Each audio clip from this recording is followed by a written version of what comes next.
Bonsoir à toutes, bonsoir à tous, c'est Steve, j'espère que vous allez bien. Euh, je fais un petit live pour vous présenter ce que c'est l'assertivité, comment développer l'assertivité. Tout d'abord, avant de développer tout ça, j'espère voilà, que vous êtes en grande forme, j'espère que vos proches aussi vont bien et que cette période, ce contexte, comme je le dis, ce contexte inédit, bah, vous réussissez à le vivre et non pas à le subir. Et pourquoi je vous dis ça? Parce que bah, c'est vraiment en lien avec cette assertivité et c'est ce que je souhaite vous partager ce soir par rapport à comment développer cette assertivité par rapport à ce contexte inédit, mais c'est surtout aussi comment utiliser je dirais, cette attitude mentale à la fin de ce confinement, comment utiliser cette assertivité lorsque vous allez sortir de ce confinement. Mais tout d'abord, qu'est-ce que c'est l'assertivité? L'assertivité, c'est oser exprimer ses opinions, oser exprimer ses sentiments, ses points de vue, sans se soumettre à la personne avec qui vous êtes en train de parler, et ni l'agresser verbalement. Je m'explique. C'est-à-dire que il peut nous arriver que, quel que soit que par rapport au statut social de la personne, on a tendance à se soumettre à elle. Parce que peut-être cette personne elle a un statut social qui est entre guillemets plus important que le nôtre. On ne va pas oser s'exprimer. On ne va pas oser exprimer nos sentiments, oser exprimer nos opinions, nos idées. Et à l'inverse, s'exprimer en agressant verbalement la personne, c'est pas l'agresser donc physiquement, c'est de se mettre au-dessus de la personne, c'est d'être en position hautaine. Et à ce moment-là, qu'on soit en position soumise ou en position hautaine, on n'est pas en train de s'affirmer avec assertivité. Donc ce qui est important, c'est que quel que soit le statut social de la personne avec qui vous êtes en train de discuter, il est important d'avoir une posture égale à égale. Et cela part vraiment déjà d'un respect vis-à-vis de soi-même. C'est vraiment se respecter soi-même pour respecter l'autre. Et si dans un premier temps on n'arrive pas à se respecter soi-même, il va être compliqué de respecter l'autre. Donc là, c'est vraiment cette première posture par rapport à l'assertivité, c'est vis-à-vis des autres. C'est c'est oser exprimer ses opinions, ses sentiments, ses points de vue, peu importe le statut social de la personne qui est en face de nous. Après, il y a une autre notion d'assertivité. Donc la première, c'était la relation aux autres, et c'est surtout aussi l'assertivité par rapport à la relation à soi. Il est bien osé de dire, et c'est important de oser dire non à l'autre, mais c'est aussi important de s'affirmer vis-à-vis de soi-même. Et c'est vraiment ça que, pour moi, la première étape. Avant de vouloir s'affirmer avec l'autre, il est judicieux, il est capital de s'affirmer vis-à-vis de soi-même. C'est-à-dire, c'est oser se dire oui ou oser se dire non, quelles que soient les situations. Et parce que si on oublie de s'affirmer vis-à-vis de soi-même, imaginez les différentes conséquences que cela pourra avoir, vous, au niveau de votre confiance, au niveau de l'estime que vous avez de vous-même, au niveau de l'image de soi. Et par rapport à ça, c'est que il y a différents aspects, il y a différentes notions à mettre en avant pour oser s'affirmer vraiment avec assertivité, déjà vis-à-vis de soi-même. La première, c'est de se mettre au centre de sa vie, de se mettre au centre de son projet.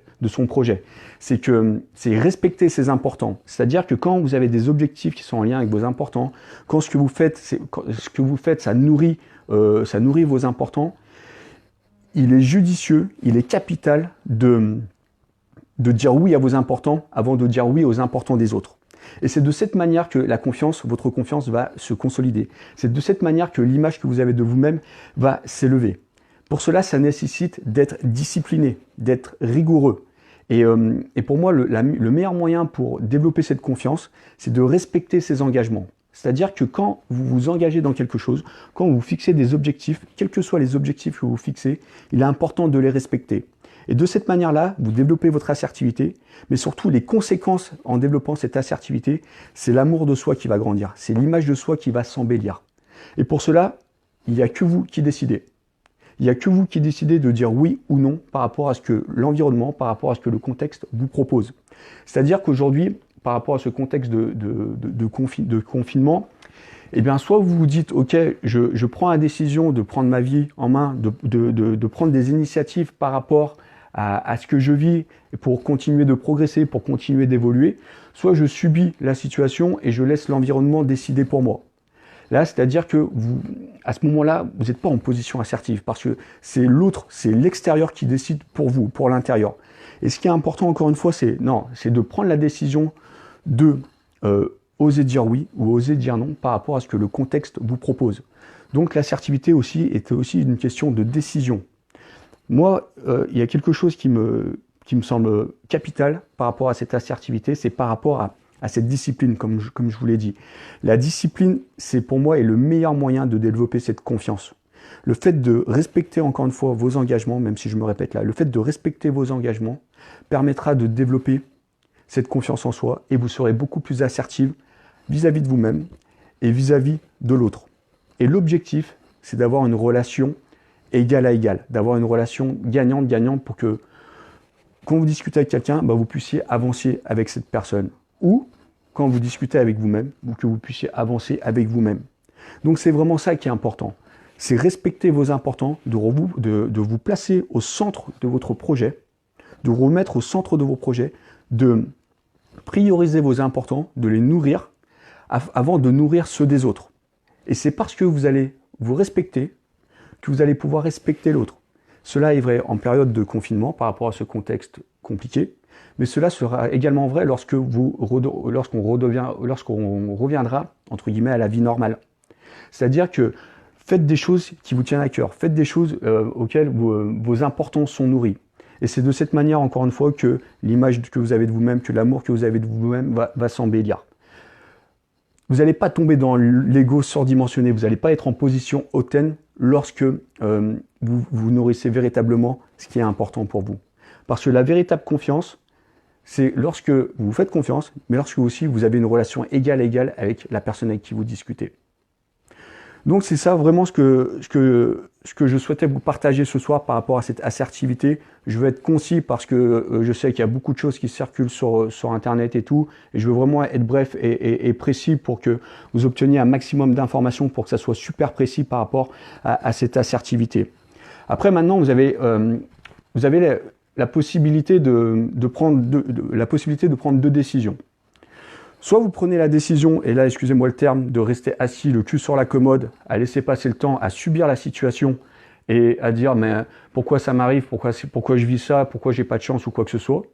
Soit vous prenez la décision de vous responsabiliser par rapport à ce contexte et de se dire ok, malgré le fait que je vive ça, comment je peux l'utiliser, qu'est-ce que je peux apprendre, comment je peux le mettre au service de mon projet, comment je peux avancer grâce à ce contexte inédit. Qu'est-ce que cela m'enseigne? Qu'est-ce que j'apprends de moi? Qu'est-ce que cela réveille en moi, le fait de vivre ça? Et le fait de se poser ces différentes questions, cela va faire émerger des réponses. Et c'est ces réponses-là que vous devez utiliser. Je dis bien que vous devez utiliser pour avancer. Parce que ce sont des signaux super importants pour mettre en place peut-être des nouvelles actions, pour redéfinir des projets, pour changer d'orientation. Et encore une fois, c'est en vous respectant vous-même que vous allez pouvoir avancer et que vous allez pouvoir respecter l'autre. Donc voilà ce que je souhaitais vous partager ce soir par rapport à cette assertivité. Et si vous ne le faites pas, pensez aux conséquences que vous allez subir en nourrissant les importants des autres avant de nourrir vos importants. Donc je vous souhaite, merci déjà pour votre écoute, merci pour votre énergie. Bon, j'ai pas regardé les messages, mais merci pour les messages, merci pour tout, merci pour les pouces, merci pour les cœurs, merci pour tous les smileys et tout, c'est super cool. Moi, je reste en tout cas à votre disposition pour répondre à vos commentaires via les vidéos ou via les commentaires en privé en tout cas. Merci de suivre le mouvement Épidamour. Prenez soin de vous, prenez soin de vos proches, nourrissez vos importants, pensez à vous protéger physiquement, mais surtout pensez à vous protéger émotionnellement, c'est-à-dire arrêtez d'écouter un peu toutes les conneries qui pourraient se dire autour de ce contexte, et surtout pensez à réfléchir avec votre cerveau et ne pensez pas à réfléchir avec les émotions qui pourraient surgir de vous-même. Donc je vous souhaite une très très belle soirée, je vous dis à très bientôt, je vous embrasse, c'était Steve, ciao, bye.